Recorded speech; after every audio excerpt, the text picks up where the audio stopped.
This Look what you made me do. Look what you made me do. sounds a lot different than this. Here's a reason for the teardrops on my guitar.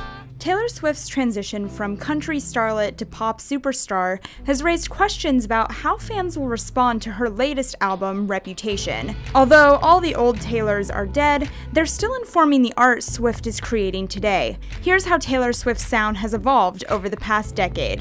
This is definitely the highlight of my senior year. Swift started out as a songwriter for other Nashville artists, but she quickly became a teen country sensation in her own right. Her songwriting on hits like Tim McGraw and Our Song showed how quickly she was able to embody the tropes of country music. Our song is the way you live. It's no surprise then that she'd hoped to grow outside the genre. If Taylor was the same Taylor that she was at 17, I don't think she'd be the star she is today.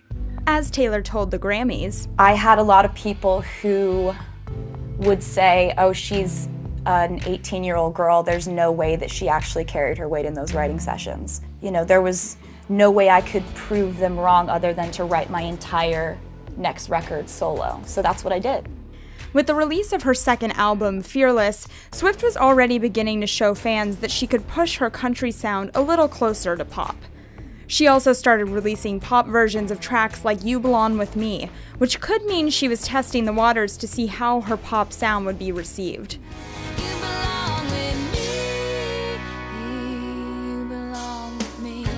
On her next album, Speak Now, Taylor used a ballad to dip into a more poppy sound once again.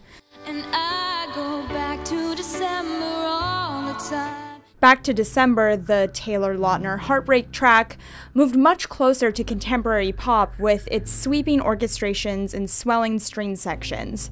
With the 2012 release of Red, Taylor took her pop leanings a step further by collaborating with producers like Max Martin. His production style shaped a lot of the pop music we heard in the 2000s. Billboard called Red a genre-spanning record, and Rolling Stone said her self-discovery project is one of the best stories in pop. By the time Swift released 1989, she'd arguably made the full transition to pop. The Starbucks Lovers hit Blank Space incorporates a lot of 80s synth sounds and a lot less of Taylor strumming her guitar. Pain. Got a long list of ex-lovers. They'll tell you I'm insane. She also kept working closely with Max Martin to produce dance pop hits like Shake It Off. Beats. I woke up at 4 in the morning. I'm like, I'm calling it a pop record. I am not listening to anyone at my record label. I'm starting tomorrow. But the one thing that's been stable throughout her career is her songwriting. Swift is known for writing incredibly personal lyrics that create a snapshot of what she's going through at the time.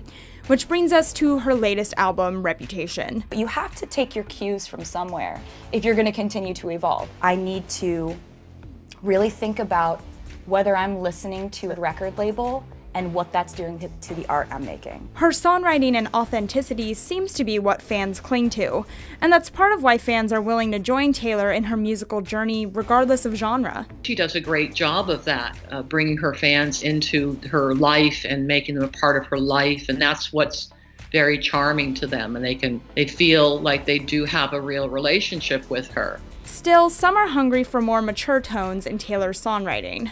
I'm going to be more interested in Taylor when she's a little bit older and she writes the song, Look What I Did. Maybe in the next 10 years, we'll get a Look What I Did track from Taylor. Whatever she chooses to do next, her fans will probably join her on every heartfelt step of her journey, no matter what it sounds like.